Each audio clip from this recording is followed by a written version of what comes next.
Hi guys, welcome to another video from Overbite Gaming, and today we're doing a quick review of Like a Dragon Ishin. Now this is essentially a remaster with some bits added in, so I wouldn't go so far as to call it a remake of a game that came out in 2014, serving as a Japanese launch title for the PlayStation 4. Now the remake was released in February of this year for PlayStation 4, 5, Windows, Xbox, usual contenders. And it's based on the Unreal 4 engine, and it is, you'll have to excuse my pronunciations because I will be saying a lot of Japanese words that I'm not able to pronounce properly, but I will try. It's from Ryuga Gotoku, there we go, studio, which I believe actually means like a dragon in Japanese. It's basically Yakuza, because that's the studio that does Yakuza, and in Japan I believe the Yakuza games are known as Like a Dragon, whereas over here and in America they've been known as Yakuza. This may as well be Samurai, because it's essentially Yakuza but set in the days of the samurai in the 1860s, and you have all of the samurai stuff to go with it. So in Yakuza, street fighting was a thing, and you'd have different styles of street fighting. In this, sword fighting is more. You still have unarmed combat, but that's only one of your combat styles. So you have unarmed, you have your sword play, you have guns are a thing, and you also have this sort of mix between gun and sword, where you have a gun in one hand, sword in the other. In my playthrough, I'm playing primarily as a sword guy, because it's samurais. I want to be a sword guy. Sue me. But the change of setting to the 1860s in Japan, and going from Yakuza back to samurai, does freshen it up a lot for me. Because I've played, I won't say every Yakuza game, but pretty much every Yakuza game. I own, I think, probably all of them, or at least have access to them, because I think most of them are on Game Pass as well.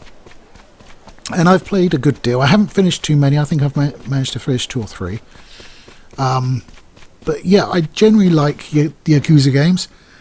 I will warn you that this is just as talky as any Yakuza game, so if long cutscenes of reading subtitles because it's in Japanese isn't your bag, then you may not like this.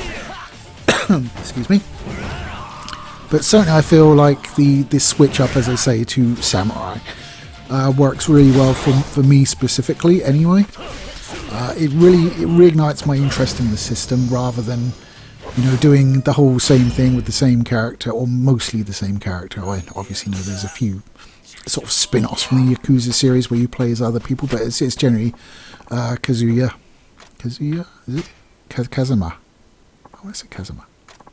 Anyway, whatever. Like the main guy, the guy with the big dragon tattoo who beats people up and is very stern all of the time. You play similarly. It's pretty much a very similar character in this, except he's a samurai. So the way the story goes, and I won't give too much away because it does have its twists and turns, as does all Yakuza games or Like a Dragon games. So you play, what's his name? Jesus. Sakamoto Ryoma? I probably butchered the fuck out of that, sorry. And you return to your hometown in Tosa and reunite with your father and your brother. And you talk about like a resistance movement going on, and your father's killed. This is like in the first sort of hour and a half, 2 hours of the game, and it is a relatively long game, so I have not finished it yet. I will hold up my hands and admit that, but I played a bloody good amount of it.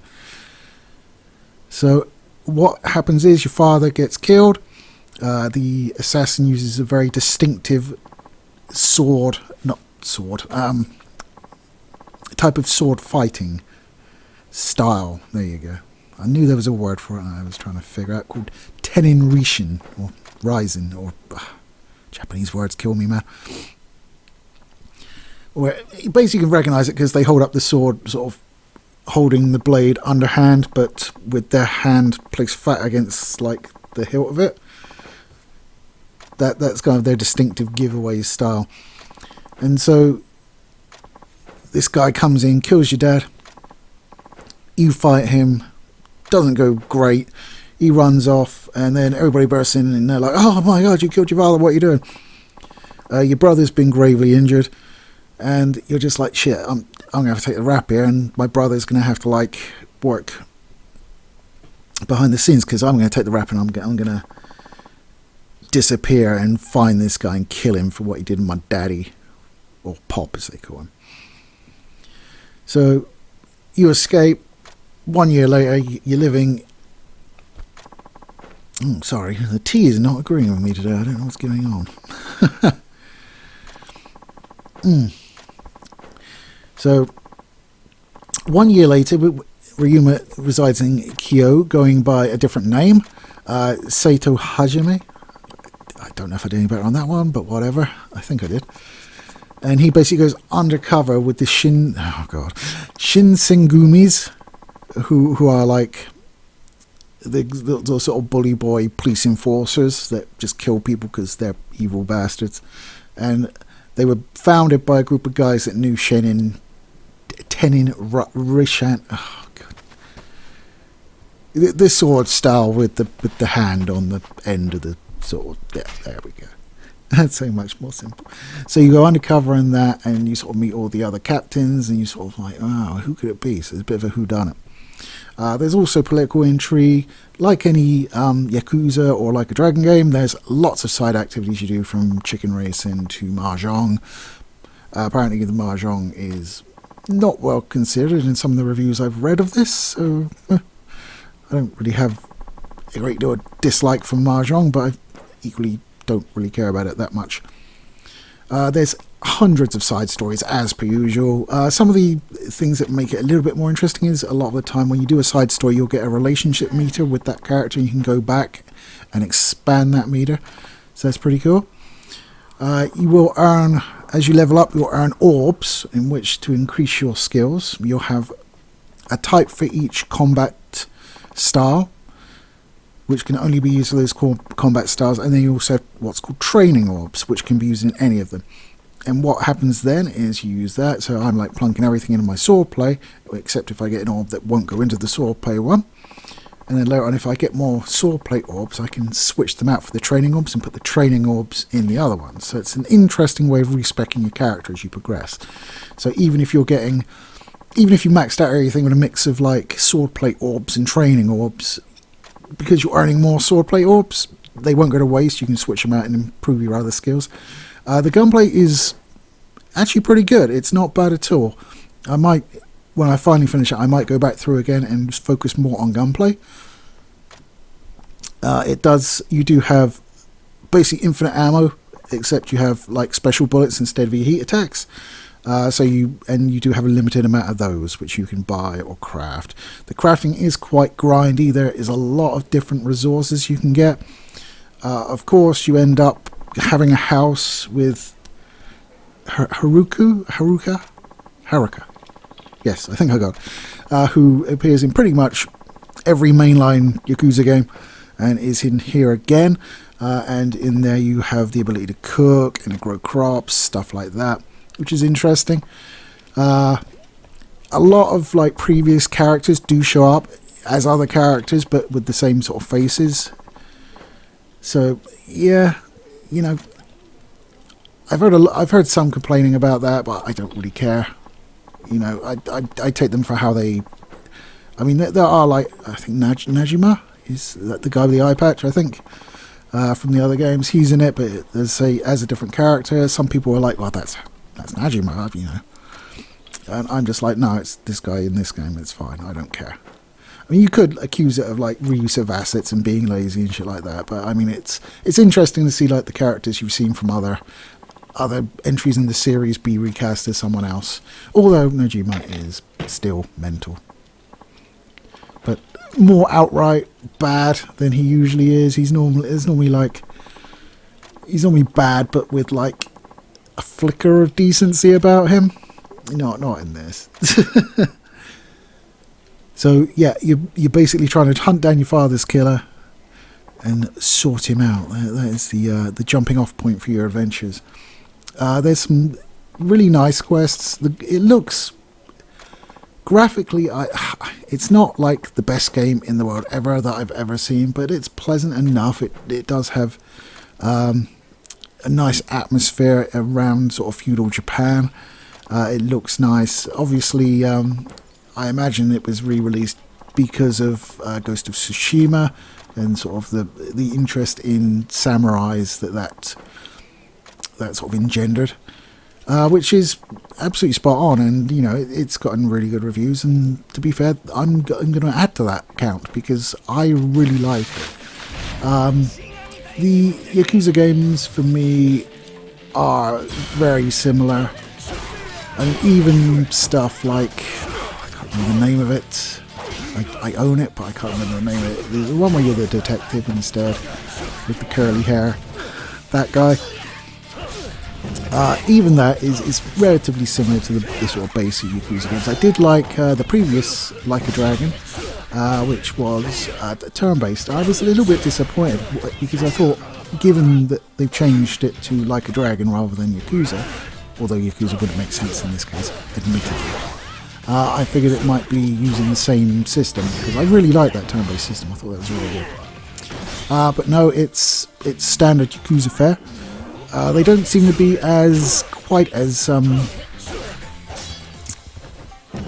tough, because a lot of them were like damage sponges, and they just had, bosses in the old Yakuza games just had massive health bars that took forever to whittle down, and that's where the difficulty came from in beating them. Because, they'd be damaging you, but your health bar was nowhere near as big. But in this, they don't seem to be quite that bad. There's a few in there that do have quite a lot of health, but still, you are able to get through it. I mean, I haven't had a problem so far. I'm not playing on the hardest difficulty, obviously, because I'm a pussy. It could also be down to the fact that you're using swords and guns, and hitting a guy 500 times with a sword is less realistic than hitting a guy 500 times with your fist before he goes down. Even though he should probably go down after being hit 500 times with any fist, even a baby's fist. I should have to get a baby's fist and find out. Can I get them on eBay? We'll make that a science experiment or something. I'm probably on a list now anyway. Another one, yes. So yeah, I'm having a tremendous amount of fun. I can't wait to finish it. As I say, I think I'll probably go back through it again.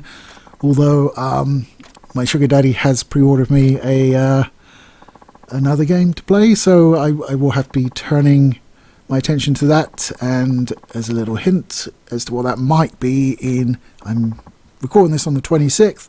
In 2 days' time, I should be turning my attention towards that. So I imagine that gives most of you a good idea as to what that might be. Also something I'm very much looking forward to enjoying, and completed the previous game last week in order to get myself ready for it. So yes, look forward to that coming. So that is my opinion on Like a Dragon Ishin. I really like the mix-up to this system by making it a samurai game in feudal Japan. That works for me. Obviously, the new combat options I like a lot. I really like the sword play in it. I haven't been able to find it. I don't think it was mentioned in the tutorial, but I can't find a lock-on. That's the only criticism I'd make. It's not as vastly important when you're fighting like a gang of thugs on the street, which happens a lot, as it always does, because obviously they can get around you and you need to be able to turn, so locking on it isn't as important then. But like for the boss fights where you're just fighting one guy, I would kind of like a lock-on feature of just for that, just give me the option. I mean, I tried the regular, right 3 locks on, like in 90% of games, but that didn't work, so I'm assuming there isn't one, or I'm just too stupid to figure out what it is. So that's really my only nitpick with the combat. Outside of that, it's a good fun game. I should probably talk about the card system actually, which I believe wasn't in the 2014 release. So when you're sort of shortly after you join Shinsengumi,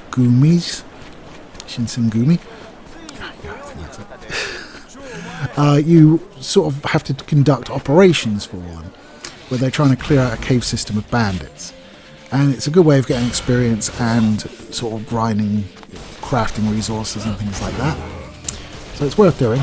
But you do have, because you've been made a captain, because you're essentially made a captain straight off the bat, because you're so impressive and you fight another captain and basically come out with a draw. You have like a division under your command, which has a load of soldiers in it, soldiers that you can recruit, and you slot them in to squads, and then you take your squad down in the caves and you can go through and fight a load of bad guys, and they will give you buffs and combat effects. Like there's a guy that shoots lightning for some reason. I have no idea how a samurai shoots lightning, but he does, and it's very useful. When it happens, he will take down most smaller enemies and seriously injure larger ones, so it's a good thing to have. You can set it to either automatically activate, which I have done because I don't want to be fucking around with that, or you can trigger it manually. These also remain after you sort of initiate the sort of whole quest chain of those caves.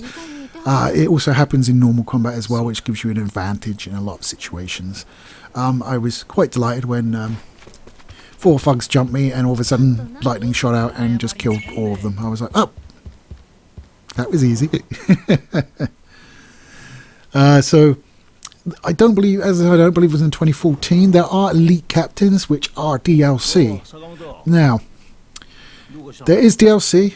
There's a fair bit of it. I've only seen one thing that costs any money though, and that is like a captain set. You're going to make me say that word again, aren't you? Shinsengumi captain set. And that costs $3.99. Everything else on there appears to be for free. I'm talking about Steam. I don't know about the various console marketplaces because I don't have it on those.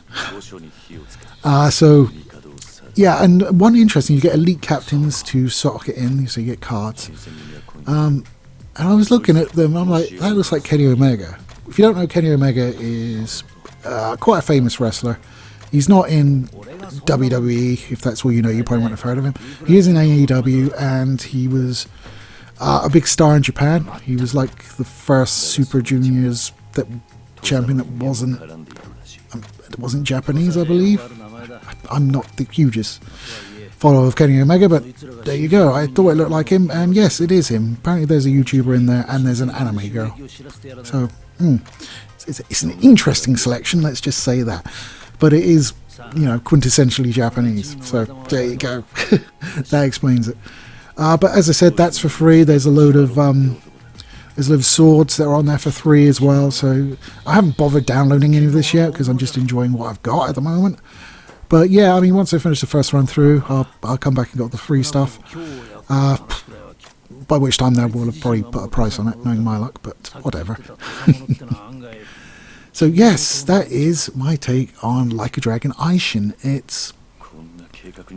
I'm having a lot of fun with it. I appreciate the switch up. The combat's good, and there's a lot to do. It's not. I think the game is probably going to be 40-50 hour mark. If you get, if you do all the side stories and do all the bits and pieces.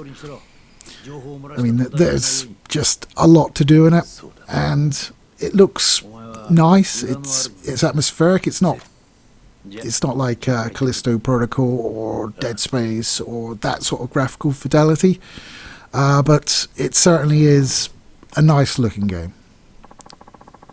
So I would highly recommend, especially if you like the Yakuza games. This is a lot more of the same, just with a changing setting and changing from Yakuza to Samurai, which for me is a welcome change after so many games in the Yakuza lineup being very similar. At least to my casual eye, my filthy casual eye. So, yes, there we go. I'm going to leave it there because I feel like I'll just start going over things for a third or fourth time, when 2 is normally enough for me. So, there we go. Anyway, guys, you take it easy, and I'll catch you next time.